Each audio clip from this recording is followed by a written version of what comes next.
it doesn't matter how able you are. If people don't feel like you care about them, they're not gonna Mm. trust you.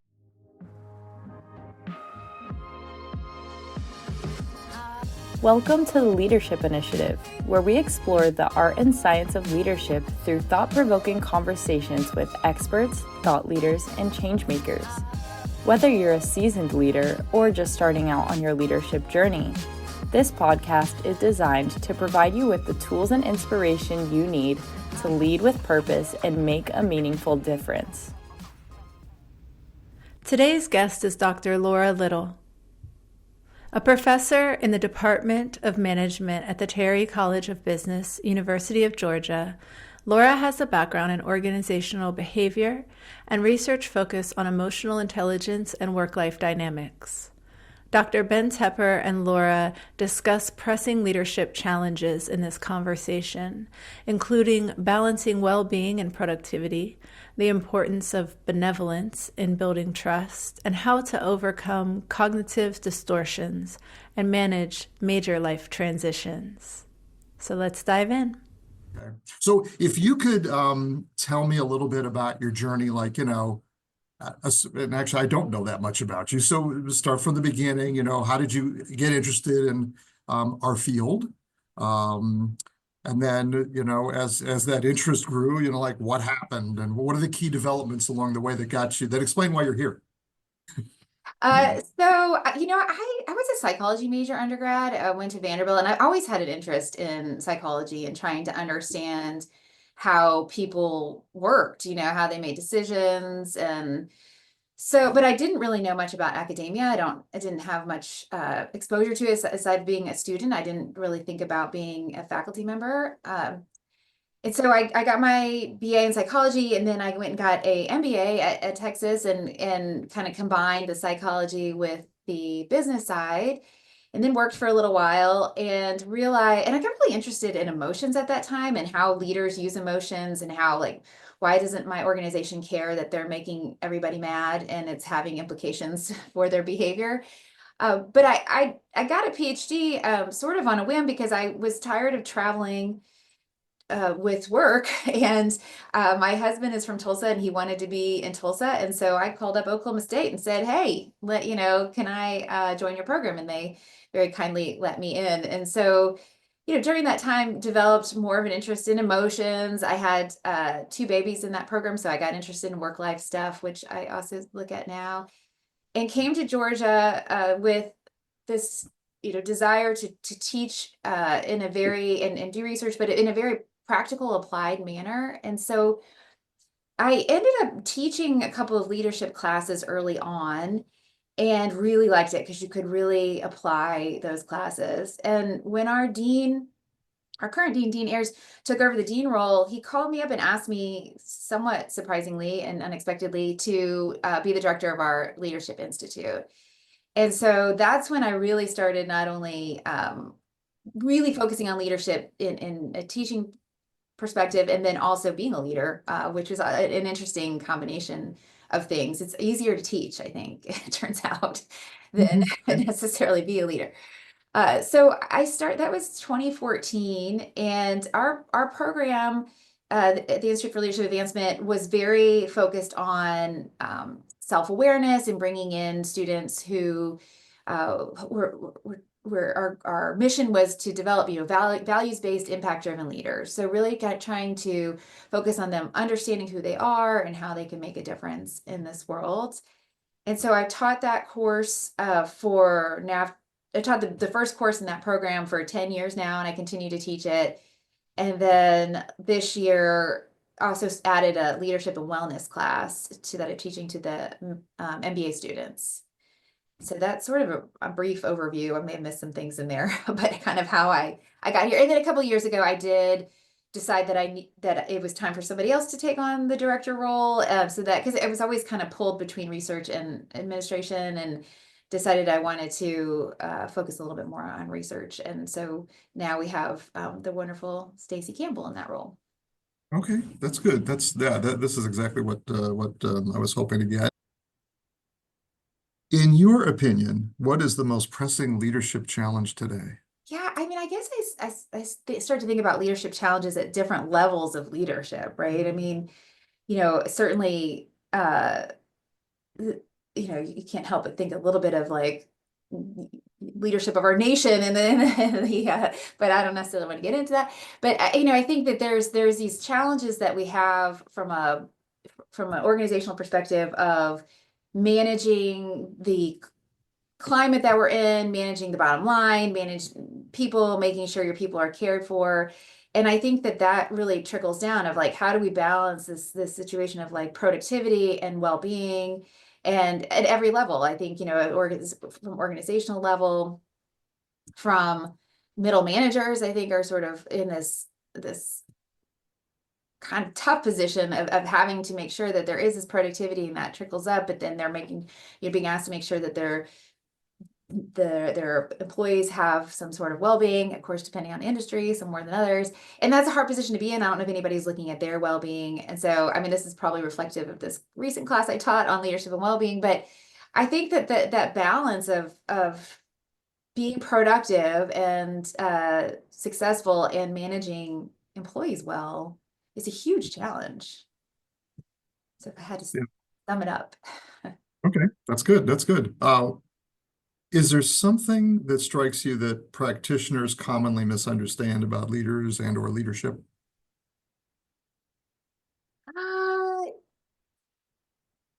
I see, one of the things I see in my exec ed work is that the practitioners seem to understand the importance of trust, that trust is such an important thing to develop for leaders, and so that their people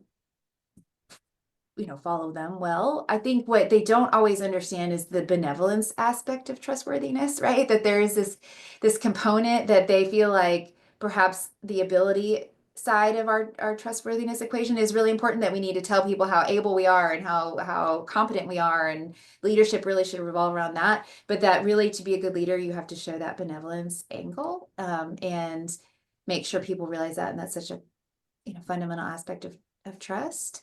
So I see that. I think also practitioners they're getting there, because there's certainly been a lot of assessments that they take, things like that. But I don't know that they always recognize their part. They think of in terms of how people react to them, how people view them, how people, those interpersonal interactions, and what their part is in creating positive interpersonal interactions or negative interpersonal interactions. And I think that does maybe go back to this benevolence aspect as well. Yeah. How do you talk about that to get that across? The benevolence. I mean, I oftentimes, we'll talk about, okay, what is the conflict going on in your teams? What's the conflict going on in your organizations? And then you could, well, what kind of trust do you have? I actually have this fun exercise where I give people roles, and one of them is to be very distrusting. And so they're constantly, they're trying to work on a project, and they're constantly putting these phrases in there that are like, well, that must be self-interested, blah, blah, blah. And so then we kind of dig into, okay, is there distrust in your group? And then we actually just break down the ABI model and talk about like, ability, benevolence, integrity, and this notion that oftentimes we lead with ability and not benevolence, and we forget about benevolence. And they understand that, that it doesn't matter how able you are, if people don't feel like you care about them, they're not gonna trust you. So it's actually fairly academic, but we get there by allowing them to practice. Yeah. Okay. Well, maybe related to that, is there, I guess, especially as you're teaching execs, right? Is there a myth about leadership that they really buy into that strikes you as, that's just off? Is there maybe it's a fad? Is there something that struck you that just doesn't seem consistent with what you've learned over the years, but that they strongly believe that you have to somehow do something about it? You have to tackle it or talk about it. I don't know. Okay. I think less than like a myth per se. It's more like sort of a frame of like, sort of like an external frame where they think that they they focus on the problem instead of possible solutions. So they don't think that they can make a difference, right? So we, just trying to tell them like, I mean, depending on what layer of, a lot of times my execs are like the middle managers. Sometimes, or if is the CEO, it's like the CEO and then the top management team. And I would say anybody besides the CEO seems to think that like, well, I'm just doing what I'm told, and like, I don't know that I can make a difference. And so trying to really counter that, like that you are a vital member of this team and that you can make a difference. And I think is we spend a lot of time. I think they're very, very outward focused and on everybody else and what everybody else is doing. And like a little bit more inward focus can be helpful. That's interesting. So, okay, I guess you're giving me clues as to how you handle that. Is there anything more you can say? What else can you do with someone who feels built helpless about their ability to make a difference? Is there like some kind of activity? Is there a role play? Is there something that you could do? I do a couple of things. So one of the things I do, I've titled different things, but it's sort of it's right now I call it growth directed thinking or sometimes goal directed thinking. And it is just this notion of like, okay, here's the problem. I make them think about their problem. Like, what's this problem that you've been working on? And I'm like, whose fault is it? And I give them this very external frame and like, what are the obstacles in the way? And I think a lot of this is really how we think sometimes, like, oh, it's a problem. I don't know what to deal with it. And then I make them stop and I say, all right, and now I want you to think about what do you want instead of this problem? What is it that you want? Like you can talk about your problem all you want, but that's just ruminating. What do we want instead? And I say, when you write down what you want instead, it has to be positively framed. Like it has to be something like, I want this, not I don't want this, right? It has to be, you have to know when you have it. There has to be sort of evidence of success of getting it. And it has to be in your control. And that one really gets, so they have to be able to phrase this in a way that is really what they want in their control. And then I ask them, why do you want this? Is it actually important to you? What are the values that you're building on by getting this, right? So like one of the examples I always use is actually me leaving the Leadership Institute where, what I really wanted was more time and to do various different things. Does this align with my values? Yes, because there's all these things I want to do. I want to maybe have a little more time for my kids that are about to leave the house. I want to have, so we kind of build up that way first, and then we build down and we say, all right, what's stopping me from getting this? And every time you think of something that's stopping you, you have to think of something that you want instead. And that has to follow that criteria of it has to be positive, it has to be in your control, and it has to be, there has to be like evidence that you get it. And so eventually you know where to take the first step. And so you move forward and it's very, internal. Like I can do this. I can make a step forward. Trying to get them to think. And I encourage them to use that in team environments too, because I think sometimes when we're in a team and we just start ruminating, complaining, we don't really think, okay, what can my team do? Like, what can we actually do to move forward? So that's one of the things. Yeah, I like that. Do you have students who have, maybe they come at it from the opposite perspective. They kind of know, they're confident, and, maybe they don't, right? I kind of feel like I definitely feel like I've seen the student you're talking about, but then I feel like I've also seen this other student that they know it all. And like, it doesn't happen that often, but I've had these weird arguments, a student will insist, no, extrinsic motivation is much better than intrinsic. And here's the reasons why. I'm like, well, okay, I hear you, but let me walk you through why. And like, nope, I don't see it. So have you experienced that? And if you have, what do you do about that?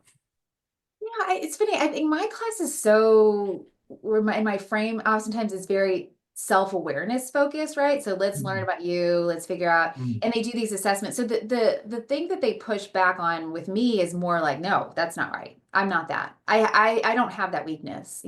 Or in my undergrad class, we asked them to go ask people, what are your strengths and weaknesses? And so they will push back on self-awareness, oftentimes.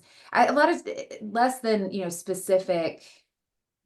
Sometimes they'll push back on whether or not it's a weakness. So like one example is, they can't really read emotions in people's faces, right? If we're doing like emotional intelligence, they take the assessment, it's a skill, it's a chat, and then they argue about whether or not that's important. Well, aren't I just, assuming that I know what their emotion is, and isn't that bad? Like, I should never assume, like, well, it's more of a ability to read it. It's just one piece of information. It doesn't mean you know everything, So they'll push back on that sort of thing as it relates to self-awareness. And I often just say, be curious. Just be curious. Just hold the space for this piece of information, and then go out in your world and see what either refutes it or supports it, right? And so I think the same thing for like these motivations, like hold the space for this idea, just hold it, growth potential, growth mindset, and then see what you observe. But a lot of times they're not going to do that. But yeah. It's interesting. A lot of the things you're talking about converge really well with this framework that we're putting together here on principled leadership. So Ohio State's Fisher College bills itself as producing principled leaders, right? And so me and a couple other people tried to come up with a understanding of what principled leadership is, right? And then try to craft coursework and experiences around that. That's where we're headed next. But it's interesting. Some of the things that we've come up with, you're mentioning them already. Being curious. You used a different terminology, but we call it stepping up. So, when there's a problem and someone needs to do it, you actually step in and actually try it. So you talked about that too. What is the best piece of advice you received during your journey that you talked about a few minutes ago? There's so many different, our jobs have so many different components. So it's like there's advice related to the different components. I think in regard to teaching leadership, which may not be what you're looking at specifically, but the best advice I was given is students just want to know you care. And I think that's 100% true. I think we're, kind of, I don't know, want to publicize this, but I think we're kind of taught, like, just do your teaching, don't care, just do it because you have to, and, focus on your research. But I think that somebody saying that to me early on, because, they all they want to know is that you care. And then you make that connection. I think that in terms of other areas of my job, I think just things like, I think I've given some good advice in terms of time management, which is a totally different topic, but just, making sure you save the time that you work well for doing the hard stuff, stuff like that. That's good. Yeah. Listen, I got the advice that you mentioned from my own advisor. So now we're going back to what, I would have gotten the advice from him in the late 80s because I finished my degree in 1990. So he told me, you're here to do research. And Laura, I did the stupidest thing in my whole career. The first time I taught, they assigned me 2 MBA classes. I was at the time 29 years old. I was the youngest person in the room. I was teaching leadership to people, and I had never led anything. And I told them, well, I'm really a researcher. They're like, I would say, nobody ever advised me along the way to do what you're talking about, but you kind of figure it out, right? Right. Hopefully. Hopefully. Yeah. So that's funny. It took me a while. By the way, you said earlier, teaching leadership is a little bit easier than doing leadership, which I think, I'm not going to disagree with that. But I think that if you've done some leading, it makes you a better leadership teacher. In fact, it's one of the few domains where you're allowed to teach something that you haven't necessarily done it yet, right? So we have a lot of people teaching these things, and they've never done it before, and I think it shows. I know it showed with me. Yeah. I think I got better at it over time when I actually was well, told. And I find what I'm able to do now is tell them all the places I messed up, and I think that gives I just go through the litany of mistakes I make, and I think that gives them the opportunity to be more vulnerable and to be like, okay, well, maybe I could learn. Yeah. Oh, absolutely. Yeah. Okay, so you talked about the advice you received. What advice would you give today to a doctoral student or a junior professor who might have an interest in leadership research, leadership teaching? Yeah, it's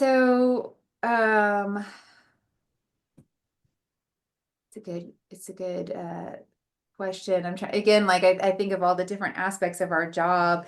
I think like to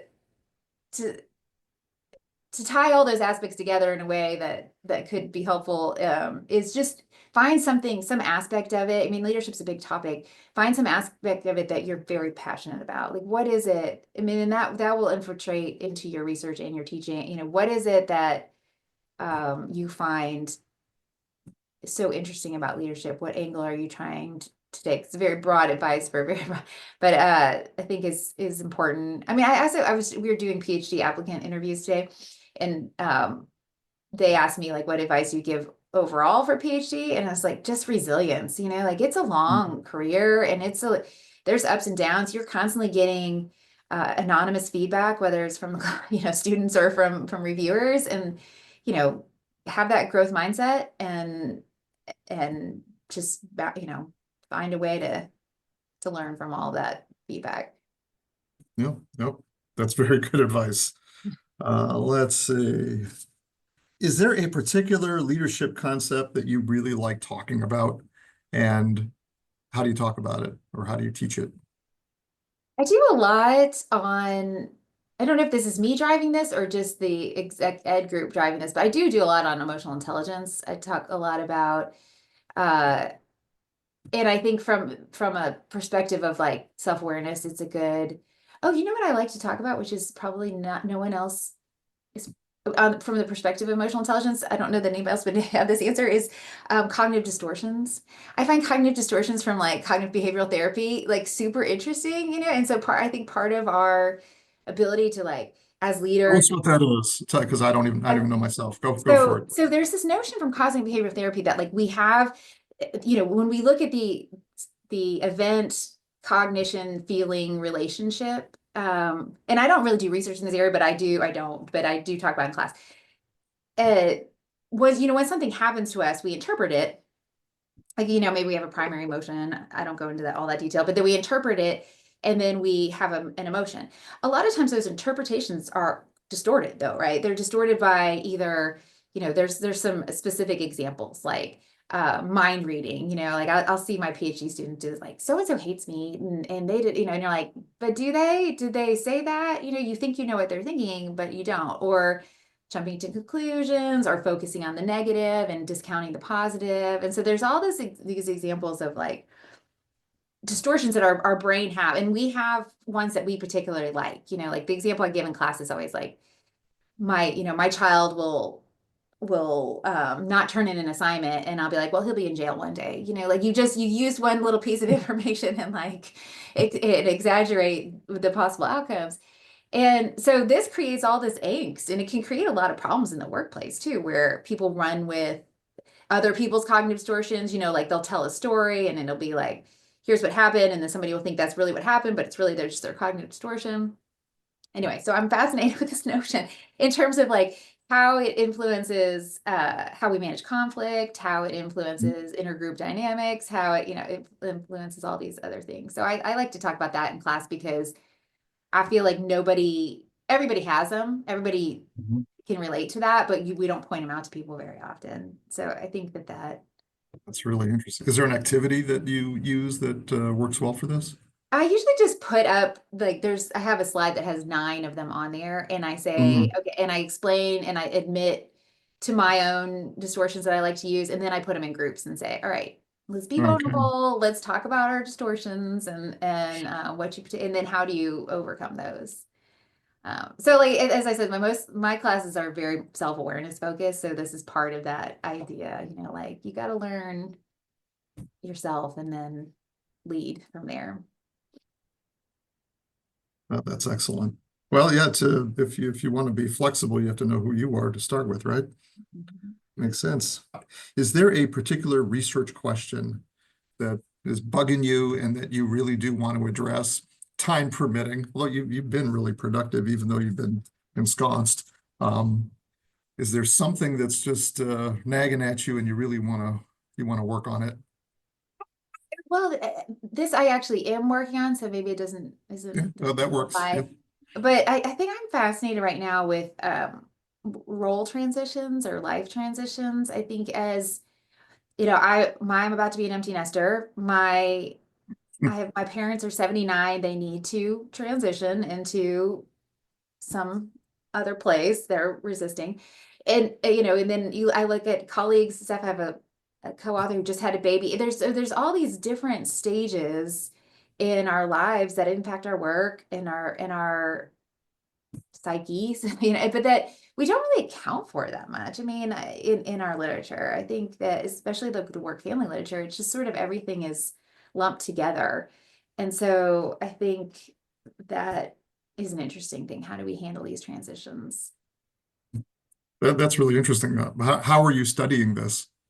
Well, I have a paper with some co-authors, Leaky Telbermilson, I can't say her name, and like Jeff Greenhouse and others, and we're looking at this, you know, long process sort of getting between transition and well-being. And so what is we're kind of taking a needs perspective of like as you transition in other lives, are your basic needs being met, and how does this influence, and how do you and Leaky's the lead author on this, and she's done a really great job of looking at like I like the actionable nature of it. This notion of, okay, if I can do some sort of analysis of whether or not my needs are being met in these different areas, then I might be able to intercede and say, all right, you know what, I don't have enough autonomy now. You know, I think that's like what my parents are worried about, right? And like moving to assisted living, like, are they going to have autonomy? And so like, how can you, I actually walked my dad through this model on like, how can you make sure that your autonomy needs are being met while still, you know, being able to have affiliation needs, you know, or relatedness needs. And